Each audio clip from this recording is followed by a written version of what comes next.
വിശുദ്ധ കുർബാന മാത്രം ഭക്ഷിച്ച് അരനൂറ്റാണ്ട് ജീവിക്കാൻ കഴിയുമെന്ന് തെളിയിച്ച മാർത്ത റോബിൻ്റെ കഥയാണ് പറയുന്നത്. അവർ പറഞ്ഞ ഒരു വാക്ക് വളരെ പ്രസക്തമാണ്. എന്നോട് ഭക്ഷണം കഴിക്കുമോ എന്ന് ചോദിക്കുന്നവരോട് ഇപ്രകാരം വിളിച്ചു പറയുവാൻ ഞാൻ ആഗ്രഹിക്കുന്നു. ഞാൻ അവരെക്കാൾ ഭക്ഷിക്കുന്നു, കാരണം ദിവ്യകാരുണ്യത്തിലൂടെ ഈശോയുടെ ശരീരവും രക്തവുമാണ് ഞാൻ ഭക്ഷിക്കുന്നത്. ഈ ഭക്ഷണമാണ് നിങ്ങൾ സ്വീകരിക്കേണ്ടതും ഫലമനുഭവിക്കേണ്ടതും. ജോസഫ് അമേലിയെ സെലസ്റ്റിൻ എന്ന കാർഷിക ദമ്പതികളുടെ 6 മക്കളിൽ ഇളയവളായി ഫ്രാൻസിലെ ദ്രോമോയിൽ 1902 മാർച്ച് മാസം 13-ാം തീയതി മാർത്ത റോബിൻ ഭൂജാതയായി. ഉപജീവനത്തിനായി അവർ കൃഷിയിടങ്ങളിൽ കഠിനാധ്വാനം നടത്തി. മാതാപിതാക്കൾ കത്തോലിക്കരായിരുന്നെങ്കിലും പള്ളിയിൽ പോകുന്നത് വിരളമായിരുന്നു. ഇത് മറ്റു കുട്ടികളെ സ്വാധീനിച്ചെങ്കിലും മാർത്തയെ കാര്യമായി സ്വാധീനിച്ചില്ല. ചെറുപ്പം മുതൽ അവൾ ദൈവത്തോട് അടുക്കുകയും സ്വന്തമായി പ്രാർത്ഥിക്കുകയും ചെയ്തിരുന്നു. 2-ാം വയസ്സിൽ മാർത്തയ്ക്കും സഹോദരിയായ ക്ലമൻസിയായിക്കും ടൈഫോയിഡ് പനി പിടിപെട്ടു. മാർത്ത മരണത്തെ അതിജീവിച്ചുവെങ്കിലും അന്നു മുതൽ അവൾ നിത്യരോഗിയായി. 13-ാം വയസ്സിൽ സ്കൂൾ ജീവിതം അവസാനിപ്പിച്ചെങ്കിലും മതപഠന ക്ലാസ്സുകളിൽ പോകുന്നത് തുടർന്നു. 1912 ഓഗസ്റ്റ് മാസം 15-ാം തീയതി അവൾ ആദ്യ കുർബാന സ്വീകരണം നടത്തി. രോഗം മാർത്തയുടെ സന്തത സഹചാരിയായിരുന്നെങ്കിലും അവൾ അവളുടെ കൗമാരക്കാലം സന്തോഷത്തോടെ ചെലവഴിച്ചു. 1918-ൽ മാർത്ത കിടപ്പ് രോഗിയായി. ഡോക്ടർമാർക്ക് അവളെ ശരിയായി രോഗനിർണയം നടത്തുവാൻ സാധിച്ചില്ല. ചിലർ ബ്രെയിൻ ട്യൂമറായും മറ്റു ചിലർ ഹിസ്റ്റീരിയായും വിധിയെഴുതി. 1928-ൽ മാർത്തയുടെ അരയ്ക്ക് താഴേക്ക് തളർന്നു. 1929-ൽ കൈകളും തളർന്നു. മസ്തിഷ്ക വീക്കം മൂലമാണ് ഇത് സംഭവിച്ചതെന്ന് ചില ഡോക്ടർമാർ സ്ഥിരീകരിച്ചു. പ്രകാശത്തോടുള്ള അതിമൃദു പ്രകൃതം, അതായത് ഹൈപ്പർ സെൻസിറ്റിവിറ്റി കൊണ്ട് വീട്ടിലെ ഒരു ഇരുട്ടുമുറിയിലാണ് അവൾ കഴിഞ്ഞിരുന്നത്. 28-ാം വയസ്സിൽ അവളുടെ ശരീരം പൂർണ്ണമായി തളർന്നു.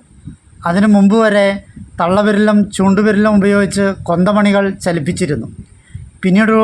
പിന്നീട് അതിനുള്ള ശേഷിയും അവൾക്ക് നഷ്ടപ്പെട്ടു. തലയനക്കാൻ മാത്രം മാർത്തയ്ക്ക് സാധിച്ചിരുന്നു. ആഹാരം കഴിക്കുന്നതിനോ വെള്ളം കുടിക്കുന്നതിനോ അവൾക്ക് കഴിയുമായിരുന്നില്ല.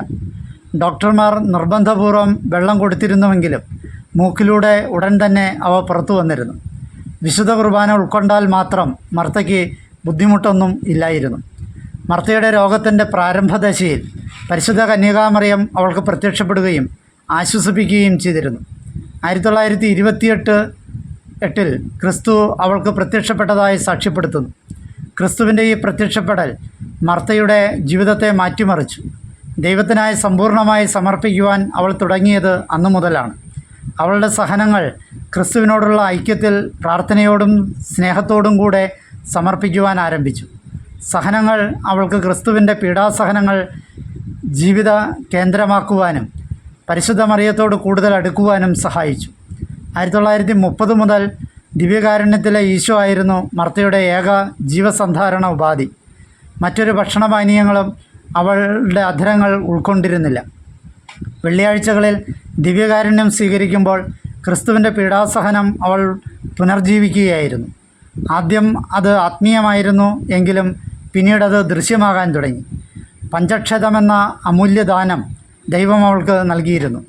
3 ദിവസങ്ങൾ നീണ്ടു നിൽക്കുന്ന ഒരാത്മീയ പ്രതിഭാസമായിരുന്നു ഓരോ പഞ്ചക്ഷതവും. വെള്ളിയാഴ്ചകളിൽ രക്തം മുറിവുകളിൽ വരികയും ശനിയാഴ്ചകളിൽ രക്തം കട്ട പിടിക്കുകയും ഞായറാഴ്ചകളിൽ അപ്രത്യക്ഷമാവുകയും ചെയ്തിരുന്നു. 1981-ൽ മാർത്ത മരിക്കുന്നതുവരെ നീണ്ട 51 വർഷം ദിവ്യകാരുണ്യം മാത്രമായിരുന്നു മാർത്തയുടെ ഏക ഭക്ഷണം. സ്കൂൾ വിദ്യാഭ്യാസം പൂർത്തിയാക്കാൻ അവൾക്ക് കഴിഞ്ഞിരുന്നില്ലെങ്കിലും അവളെ സന്ദർശിക്കുന്നവർക്ക് ആത്മീയ ഉപദേശങ്ങളും വിജ്ഞാനവും പകരുവാൻ അവൾക്ക് കഴിഞ്ഞിരുന്നു. മാർത്തയുടെ ഉപദേശവും പ്രാർത്ഥനാ സഹായവും തേടി 100,000 പേരെങ്കിലും അവളെ സന്ദർശിച്ചിട്ടുണ്ട് എന്ന് കരുതപ്പെടുന്നു. അങ്ങനെ കിടപ്പുമുറി മധ്യസ്ഥ പ്രാർത്ഥനയുടെ പുണ്യാലയമായി അവൾ മാറ്റി. മാർത്ത റോബിനെ 2014 നവംബർ 7-ന് ഫ്രാൻസിസ് മാർപ്പാപ്പ ധന്യയായി പ്രഖ്യാപിച്ചു.